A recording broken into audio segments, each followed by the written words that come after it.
మనకు మన రాజన్న సిరిసిల్ల జిల్లా అన్ని మండలాల నుంచి గారిని కోడం శ్రీనారాయణ గారిని ఇక్కడ ఉన్న పెద్దలందరినీ సంప్రదించగానే మా చొప్పదండి ప్రకాష్ అన్న గారు టౌన్ క్లబ్ నుంచి మేము ఉన్నాం శ్రీకుమార్. క్రీడల్లో నైపుణ్యం చూపించి క్రీడలు బాగా ఆడినట్టయితే మన గౌరవ ముఖ్యమంత్రి వర్యులు కూడా క్రీడలకు బాగా ప్రోత్సహించుకుంటూ నేషనల్ ఇంటర్నేషనల్ లెవెల్లో కూడా ఆడడానికి వారికి ప్రోత్సాహాన్ని కల్పిస్తున్న సందర్భంగా మీరందరూ మంచిగా ఆడి నేషనల్ ఇంటర్నేషనల్కు ఎదగాలని కోరుతా ముగిస్తాం.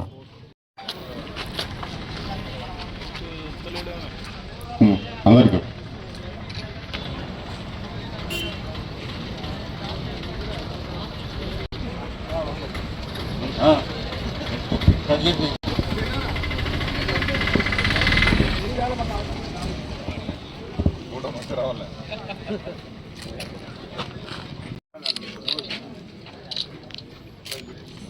Thank you.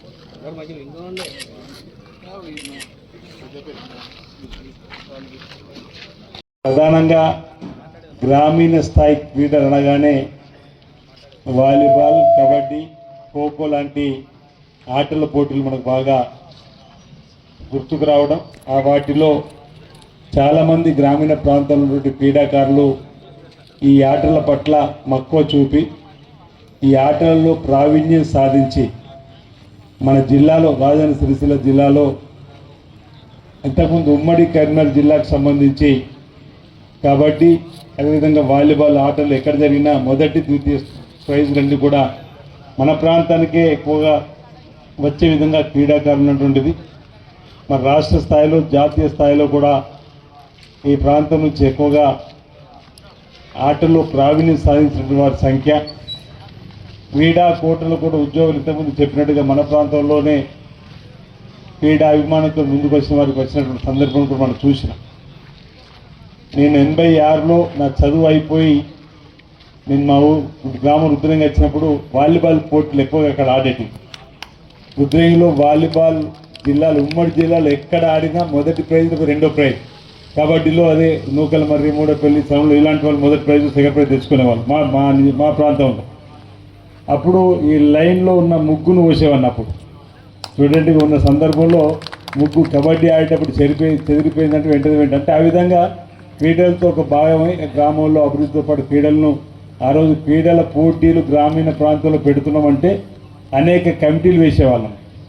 వచ్చేటువంటి వారికి వసతికి ఒక కమిటీ, ఫుడ్కు ఒక కమిటీ, రిసెప్షన్ కమిటీ, ఈ విధంగా అంటే క్రీడలు అనేటివి ఆ విధంగా ఇప్పుడు కూడా అదేవిధంగా పెద్దల సహకారంతో ఇప్పుడు ఇక్కడ మీరు మా టౌన్ క్లబ్ సంబంధించి సహకారం తీసుకుని చెప్పిన జిల్లా అధ్యక్షుడు చెప్తున్న సందర్భం అంటే ఏ ఆటల పోటీ జరిగినా, ఏ గ్రామాలు జరిగినా, పట్టణంలో జరిగినా అక్కడ ఉన్నటువంటి పెద్దల సహకారం తీసుకొని మన ఆటలను అంతరించిపోకుండా క్రీడాభిమానులు చేసేటువంటి సందర్భం ఖోఖోలో కనిపిస్తున్న సందర్భంలో ఇటీవల కబడ్డీకి సంబంధించిన వాళ్ళు వచ్చినప్పుడు కూడా రాష్ట్ర స్థాయిని ఇక్కడ ఏర్పాటు చేసుకుందని చెప్పని వారికి చెప్పడం జరిగింది. వాలీబాల్ కూడా ఇక్కడ ఏర్పాటు చేస్తుందని చెప్పినా కానీ ఇంకా మీ నుంచి మన రాష్ట్ర స్థాయిది సంబంధించి డేట్లు ఇస్తామని చెప్పి ఇంకా మీరు ఇస్తలేదు. ఒకవేళ ఇస్తే రాష్ట్ర స్థాయి తప్పనిసరి మనం వెళ్ళాలనుకున్నాం. ఇప్పుడు సిరిసిల్ల మహేందర్ రెడ్డి అంటున్నట్టు ఇక్కడైనా అక్కడైనా పర్వాలేదు, ఒక చక్కటి కార్యక్రమాన్ని మనం ఏర్పాటు చేసుకుని దానికి సంబంధించి ముందే ఒక 10-15 రోజుల ముందే కసరత్తు చేసుకొని ఎక్కడెక్కడి నుంచి వెళ్ళి కబడ్డీకి సంబంధించిన వాళ్ళకు కూడా చెప్పినా అది కూడా మర్చిపోకుండా రెండు కూడా మనం చూస్తూనే 10-16 నెలలు అడ్డం సార్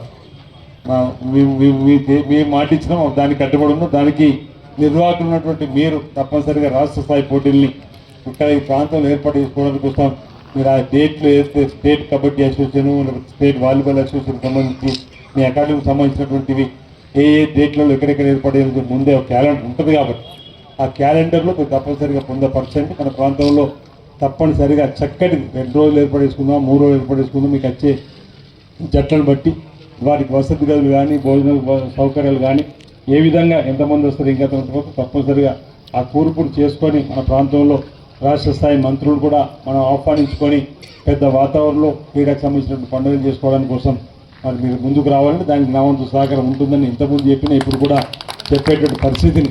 కాకపోతే దాని నిర్వాహకులు ఉన్నటువంటి మీరు చిత్తశుద్ధితో పనిచేసినట్టయితే ఆ డేట్ తీసుకుని వచ్చినట్టయితే మరి ముందుకు పోవడం కోసం ప్రయత్నం చేస్తామని సందర్భంగా తెలియజేస్తూ ఈ రాష్ట్ర ప్రభుత్వం కూడా క్రీడా రంగానికి మొదటి ప్రాధాన్యత ఇవ్వాలని గౌరవ ముఖ్యమంత్రి రేవంత్ రెడ్డి గారు మాట్లాడిన పలు సందర్భాల్లో కూడా మనకంటే అంటే మన రాష్ట్రం కంటే చిన్న దేశాలు కూడా ఒలింపిక్స్లో అనేక పథకాలు తీసుకొని పోతున్నప్పుడు ఎందుకు మనలో ఉన్నటువంటి క్రీడాకారులకు సంబంధించిన వాళ్ళు ఒలింపిక్స్లో పథకాలు తీసుకురాకూడదు, ఆ వైపు మనం ఎందుకు ఆలోచన చేయకూడదని చెప్పనే ఆలోచనతోటి ఈరోజు స్పోర్ట్స్ యూనివర్సిటీ అనేది కూడా మన ఈరోజు తెలంగాణలో తీసుకొని వచ్చేయండి.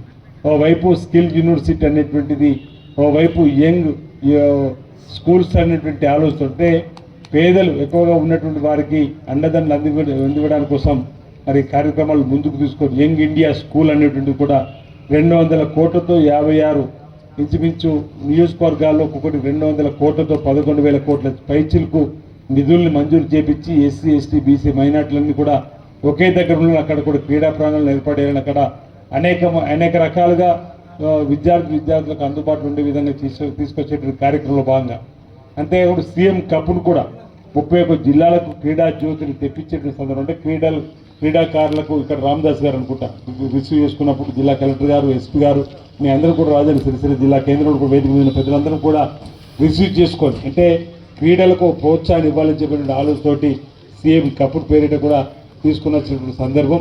దాంతోపాటు ప్రధానంగా రాజన్న సిరిసిల్ల జిల్లా కేంద్రంలో ఈ మధ్యలో క్రికెట్కి సంబంధించినటువంటి అంటే ఆధునిక క్రీడగా క్రికెట్ ఈరోజు కబడ్డీ కానీ వాలీబాల్ కానీ ఖోఖో కానీ 80వ దశకం వరకు ఉర్రూతలు విధించినటువంటి క్రీడలుగా మనం చూసాం. ఆ తర్వాత ఈ క్రీడతో పాటు అదనంగా ఆధునిక క్రీడగా క్రికెట్ రావడం, ఆ క్రికెట్ పట్ల కూడా ఎక్కువగా క్రీడాకారులు మొగ్గు చూపడం, మక్కువ చూపడం, క్రికెట్ కూడా అనేక గ్రామాల్లో ఆడుతుండడం వేసవికాలం వచ్చిందంటే కేంద్రం ఏంటంటే సరదాగా కూడా వాలీబాల్ కబడ్డీతో పాటు క్రికెట్ ఆడుతున్న వారికి కూడా క్రీడా మైదానాలు కావాలని చెప్పి కోరుతున్నప్పుడు ఈరోజు స్టేడియాలు మనకు ఉన్నప్పటికీ క్రికెట్కి సంబంధించి ఎక్కువ స్థలం కావాలని చెప్పంటే సిరిసిల్లలో కూడా ఒక 5 ఎకరాల స్థలంలో ఇవ్వాలని చెప్పిన ఒక నిర్ణయం తీసుకొని ప్రభుత్వాన్ని లేఖ రాయడం, దానికి అనువైన స్థలం కోసం చూస్తా ఉన్నారు. బహుశా వేములవాడలో కూడా 5 ఎకరాల స్థలం కావాలని చెప్పని కోరడం.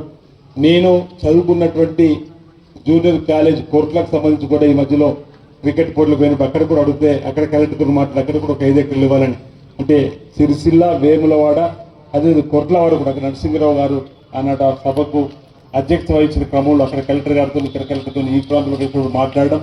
ఈ సందర్భంలో పెద్దలు శివసేన రెడ్డి గారు ఈ స్పోర్ట్స్ అథారిటీకి సంబంధించినటువంటి చైర్మన్ ఎంపికైన మా ప్రాంతంలో ఎక్కువగా కబడ్డీ అడిగితే కబడ్డీ మ్యాట్ కావాలని ఇక్కడ కూడా మన మ్యాట్ వాలీబాల్ సంబంధించి వచ్చినట్టు సమాచారం ఇచ్చింది. అది మ్యాట్లు కావాలన్నప్పుడు తప్పనిసరిగా ఇస్తామని చెప్పని వారు చెప్పినప్పుడు స్వయంగా అన్న నేను కూడా వస్తానని చెప్పంటే సిరిసిల్ల వేములవాడకి ఇప్పటికి 3 సార్లు వారు సమయం ఇవ్వడం, ఆ 3 సార్లలో 2 సార్లు నేను అసెంబ్లీ సమావేశం ఉండడం వల్ల ఒకసారి సీఎల్కి సంబంధించిన సమావేశం ఉండడం వల్ల ఆగిపోయింది. ఈ క్రీడలను మరింత ముందుకు తీసుకుపోవచ్చు దాత వదులుతున్నటువంటి వారికి కూడా నా వైపు నుంచి అభినందనలు ధన్యవాదాలు తెలియజేస్తూ ఈరోజు గెలుపొందినటువంటి ఇప్పుడే నాలుగు మాట్లాడడం చెప్పడం జరిగింది. కూర్చున్నప్పుడు అనుకోసంగా కూడా పొద్దుస్తమానం ప్రజా జీవితంలో గట్టినటువంటి వాళ్ళు కానీ బిజీ షెడ్యూల్ ఉన్నటువంటి వాళ్ళు కానీ ఇలాంటి సమయంలో దీపమైనటువంటి మీకు ½ అవర్ మైండ్ ఫ్రెష్ అప్ అయిందంటే ఏ క్రీడలోకి వచ్చినాక అందులో లీనమైపోతాం. ఇక్కడ రాజశేఖర్ ఉన్నాడు ఆట క్రీడా కొడుకు లీనమైపోయినా డాడీ ఈ క్రీడా రంగంలో క్రీడలోకి వచ్చిన తర్వాత గ్రౌండ్లో దూకిన తర్వాత మనం హోదాలు మర్చిపోతాం, మన బాంధవ్యాలు అన్నీ కూడా అంటే హోదా అనేది మర్చిపోయి క్రీడాకారుడిగా ఆ జీవితంలో ఆ పాత్రలు విలీనం అయిపోతాం అనే దానికి నిదర్శనంగా ఈరోజు ఇక్కడ జరిగినది కూడా చూడడం జరిగిందన్నమాట సందర్భంగా చెప్తూ గతంలో కూడా నేను చేసి లైన్కు ముగ్గు వేసేవాను. అంటే క్రీడ అంటే అభిమానం ఉంది, క్రీడా స్ఫూర్తితో ముందుకు పోయే క్రమంలో క్రీడా రంగంలో ఉన్నటువంటి వారు విద్యార్థి దశలో క్రీడలలో ముందుకు పోతున్నటువంటి లేదా క్రీడల పట్ల ఆసక్తి ఉండి క్రీడలంటే కాస్త ఆలోచన ఉండి క్రీడలలో పాల్గొన్న వాళ్ళందరూ కూడా భవిష్యత్తులో వారికి మనోధైర్యాన్ని పెంపొందించేటువంటిది కూడా క్రీడలలో. ఎందుకంటే ఎన్నో ఆటుపోట్లను ఎదుర్కొనేటువంటి సందర్భం చిన్నప్పుడు క్రీడలలో చూస్తాం, పడతాం, లేస్తాం, దెబ్బలు లాగుతాయి. మనోధైర్యం అంటే ఓటమి అనేదో తెలుస్తుంది, గెలిపోయిందో తెలుస్తుంది. అంటే జీవితంలో భవిష్యత్తులో కూడా ఏదైనా సందర్భంలో ఓటమి వచ్చినా మళ్ళీ గెలవాలని చెప్పని నేర్పేది ఈరోజు క్రీడారంగం చిన్నప్పుడు విద్యార్థి దశలో. కాబట్టి క్రీడారంగంలో ఉన్నటువంటి వారికి భవిష్యత్తులో వారి దైనందిన జీవితంలో ఒకవేళ ఎక్కడైనా ఓటమి వచ్చినా తట్టుకునే శక్తి ఉంటుంది. ఆ మనోధైర్యం ఇచ్చేటువంటి క్రీడా రంగానికి సంబంధించి కాబట్టి మనం చిన్నప్పుడు మీరు అనేక స్కూళ్ళలో ఇప్పుడు కూడా కంపల్సరీ ఒక క్లాసును పెడుతున్న సందర్భం గమనిస్తున్నాం. సాయంత్రం కాగానే తప్పనిసరిగా ఆటల పోటీలకు కాస్త వెసులుబాటు ఇచ్చి ఇంటికి ఒకటి ముందు వారి వారి ప్రావీణ్యాన్ని ఆ గ్రౌండ్లో చూపించుకుని వెళ్ళేటువంటి సందర్భాలు కూడా మనం చూసినాం. అలాంటి క్రీడను మనం తప్పనిసరిగా ప్రోత్సహిద్దాం. భవిష్యత్తులో కూడా ఈ తరం యువతకు కూడా క్రీడల పట్ల చిన్నప్పుడు కొంతమంది పిల్లలు ఏమో ఒకటి ఆడితే అంటపడి దెబ్బలు లాగుతుంది, కానీ మోకాలు దెబ్బలు లాగాలి, మోచేతులు దెబ్బలు లాగాలి. అప్పుడంటే దెబ్బ అనేది కూడా తెలిస్తే దాన్ని మానుకోవడానికి చేసే ప్రయత్నం జీవితంలో కూడా ఉపయోగపడుతుంది అనేది నేను ఈ సందర్భం చెప్తూ, నాకు ఎక్కువగా మా పీటీ లక్ష్మణ్ సార్ వాలీబాల్ ఆడవానేవాడు, నేను ఎందుకో ఖోఖో ఆడేవాడిని. ఖోఖో అంటే ఇప్పుడు నడసరంటే రూట్ పరిగెత్తడానికి అవకాశం ఉంటుందని, ఎందుకంటే సైకలాజికల్గా ఒక్కొక్క ఉంటుంది అని వాలీబాల్ కూడా ఆడేవాళ్ళం. కానీ ఎక్కువగా క్రికెట్ మన ఖోఖో వైపు వెళ్ళినాం. అప్పుడు వేములవాడలో టోర్నమెంట్ వచ్చి ఆనందంగా అప్పుడు వెంకటేశ్వర స్వామి ఆలయానికి సంబంధించి అప్పుడే కొత్తగా వసతి గృహాలు అయినాయి. ఇప్పుడు దాన్ని అది వాడతలేదు, కానీ అక్కడ మాకు వసతి కల్పించడం, అక్కడనే భోజనాలు ఏర్పడేయడం, అదొక ఆనందం, అదొక లోకం ఆ సమయంలో. అలాంటి దానికి మనం ఈరోజు బాధ్యత గల పదవులు ఉన్నాం కాబట్టి తప్పనిసరిగా ఈ క్రీడలను ముందుకు తీసుకుపోయే క్రమంలో మన సహకారాన్ని అందిస్తూ ముందుకు పోవాలని వేదిక మీద మీ అందరం కూడా తప్పనిసరిగా ఆ క్రమంలో సహకారం అందిస్తామని చెప్పి ఉన్నటువంటి వాలీబాల్ అసోసియేషన్కి సంబంధించిన పెద్దలకు, కబడ్డీ అసోసియేషన్ పెద్దలు కూడా ఒకరిద్దరు వారికి కూడా తెలియజేస్తూ భవిష్యత్తులో మాత్రం నేను మళ్ళీ చెప్తున్నది మూడోసారి చాత్రాజ్పల్లిలో చెప్పిన మొదటి నేను గెలిచిన 3 నెలల్లో రాష్ట్ర స్థాయికి నేను రెడీ అని, రెండోది చాత్రాజ్పల్లిలో మళ్ళీ నన్నే జీవికి తీసుకుపోయారు, కానీ రాష్ట్ర స్థాయికి తీసుకురాలేదు. మరి ఇప్పుడు ఇక్కడ తీసుకొచ్చేది మరి రాష్ట్ర స్థాయి వాలీబాల్ పోటీలకు మీరు తొందరగా వీలైన తొందరగా 2 నెల రోజులు అడ్డీట్ల తేడాలా 3 మాసాలు తేడాలను పెట్టుకుంటారు, కానీ మీరు పెట్టండి. దానికి సంబంధించి మంచి చెడు అన్నీ మనం ముందుండి కార్యక్రమం చేసుకుందామని చెప్పాలి. మాకు సందర్భంగా ఈ తెలియజేస్తూ రాష్ట్ర స్థాయి క్రీడాకారులకు మన ప్రాంతాన్ని తీసుకొచ్చిన వాళ్ళం అవుతాం. రాజధాని సిరిసిల్ల జిల్లాలో కూడా జరుగుతున్న అభివృద్ధిని చూపించిన వాళ్ళు అవుతాం. బహుశా మీరు ఆ కార్యక్రమం తీసుకున్న వాళ్ళు రాజధాని ఆలయ అభివృద్ధికి సంబంధించిన కార్యక్రమం కూడా మొదలైతే విస్తృతమైనటువంటి మన ప్రాంతంలో ఉన్నట్టు కూడా చూడడానికి మీ అవకాశాలు ఉంటాయి. కాబట్టి మీరు ఈ కార్యక్రమాన్ని తీసుకొని ముందుకు రావాలని, దానికి సంబంధించినటువంటి బడ్జెట్ యాక్షన్ ప్లాన్ కూడా తయారు చేసుకొని మనం ఏ విధంగా ముందుకు పోతే ఎవరెవరి ద్వారా క్రీడాకారులకు సంబంధించినటువంటి వారి సహకారం తీసుకుందామని, ప్రభుత్వ సహకారం ఏ విధంగా తీసుకుందాం, అధికారుల సహకారం ఏ విధంగా తీసుకుందాం, అన్ని వర్గాలకు సంబంధించినటువంటి సామాజిక దృక్పథంలో, సాంఘిక దృక్పథంలో ఎవరైతే ముందుకు వచ్చే వారందరూ కూడా ఇన్వాల్వ్మెంట్ చేసి ఒక ఈవెంట్ లాగా, ఒక పెద్ద పండగలాగా అక్కడ మనం ఆ 2 రోజులు 3 రోజులు ఏర్పాటు చేసుకుంటే హోదాలు మర్చిపోయి తరతమ భేదాలు మర్చిపోయి అందరం కూడా పండగ వాతావరణంలో చక్కటి కార్యక్రమాన్ని ఏర్పాటు చేసుకునే విధంగా మనం విజయవంతం చేసుకుందాం. వీలైతే ఆ 3 రోజులు నేను కూడా ఏ ప్రోగ్రాం పెట్టుకోకుండా ఆ కార్యక్రమం ఉండే విధంగా, అంతకంటే ముందు కార్యక్రమం తీసుకొని ఉండే విధంగా, మరి ప్రతినిత్యం మీ మధ్యలో ఉండే విధంగా నేను నిర్ణయం తీసుకొని ఉంటాననే మాట కూడా సందర్భంగా తెలియజేస్తూ, ఒకవేళ ఆ సమయం తప్పని పరిస్థితిలో సేల్కో తప్పని పరిస్థితిలో ఏదైనా మీటింగ్ అనుకోకుండా వస్తుంది. ఈ రోజు ఇక్కడికి వస్తున్నా రాహుల్ గాంధీ గారు వస్తున్నారు, బయలుదేరి రావాలని చెప్పిన సమాచారం వచ్చింది. అంటే ఆ విధంగా అలాంటివి ఉంటే తప్ప నా చేతులు ఉంటుంది. కాబట్టి ఆ 3 రోజుల ప్రోగ్రాం మంచిగా చేసుకుంటాం. మన జిల్లాకు ఉమ్మడి జిల్లాకు సంబంధించిన మంత్రులు కానీ ఇంకా పెద్ద వాటిని కూడా మనం ఇన్వాల్వ్మెంట్ చేసుకుంటే అయితే ఈరోజు వాళ్ళు వస్తే కేవలం క్రీడా రంగాన్ని ప్రోత్సహించాలి, మన జిల్లాలో సమస్యలు పరిష్కారం చేసుకోవడానికి అవకాశాలు కూడా మనకి ఏర్పడతాయి. తరచూ మంత్రులు మన జిల్లాలో పర్యటించినట్టయితే మనం 50 డిపోను 50 కోట్లతో తీసుకోవడం జరిగింది. దాన్ని మరింత పెంచాలని చెప్పి మరో 50 కోట్లు పెంచాలని చెప్పి కావాలి తీసుకున్నాం. మొన్న మనం ఇక్కడ ఇంచుమించు ప్రత్యక్షంగా 800 మందికి, పరోక్షంగా 2000 మందికి ఉపయోగపడే కుట్టు మిషన్ కేంద్రాన్ని కూడా మనం ప్రారంభం చేసుకోవడం జరిగింది. ఇప్పుడు బతుకమ్మ చీరలకు సంబంధించినటువంటిది కూడా ఇక్కడ ఆల్రెడీ పని ప్రారంభం చేసే క్రమంలో 1,30,00,000 చీరలకు మొదటి దశ 65 లక్షల చీరలకు సంబంధించి ప్రొడక్షన్ ఇవ్వాలని చెప్పని ఈరోజు నూలును ఏదో యాడ్ దీపంతో ఇచ్చే క్రమంలో చాలా మంది మాకు కూడా కావాలంటే 50 కోట్లకు ఇంకా అదనంగా 50 కోట్లు కావాలని చెప్పని క్రమంలో, అంటే ఇటు నేతనలకు, అటు రైతన్నలకు, ఇటు యువకు, క్రీడా రంగానికి రకరకాలుగా ఏవైతే ఉంటాయో వారందరూ కూడా మనం కార్యక్రమం చేసుకునేవాడానికి కోసం కూడా ఉపయోగపడుతుంది మాట చెప్తూ, తరచూ ప్రజా జీవితంలో ఉన్నటువంటి వాళ్ళు, పదులు ఉన్నటువంటి వాళ్ళు, గ్రామీణ ప్రాంతాలు, పట్టణ ప్రాంతాలు ఇలాంటి కార్యక్రమాలు తరచూ వెళ్ళినట్టయితే అనేక సమస్యలు పరిష్కారానికి అవ్వడానికి ఒక అవకాశం ఉంటుందనేది ఒక ఉదాహరణ చెప్పి, ఈ మధ్యలో మీ ఎమ్మెల్యే గెలిచినాక అగ్రవారం రమ్మంటే డిగ్రీ కాలేజీకి వెళ్ళినాం. అక్కడ అగ్రవారం డిగ్రీ కాలేజీకి వెళ్ళిన తర్వాత ప్రిన్సిపాల్ గారు, లెక్చరర్స్, మహిళలు అందరూ కూడా ఇక్కడ ఇంచుమించు 600 స్ట్రెంత్ తీసుకురాగలిగినాం. చాలా చక్కగా డిగ్రీ కాలేజ్ నడపగలుగుతున్నాం. కానీ బాలికలకు హాస్టల్ లేకపోవడం వల్ల చాలా ఇబ్బంది అవుతుంది.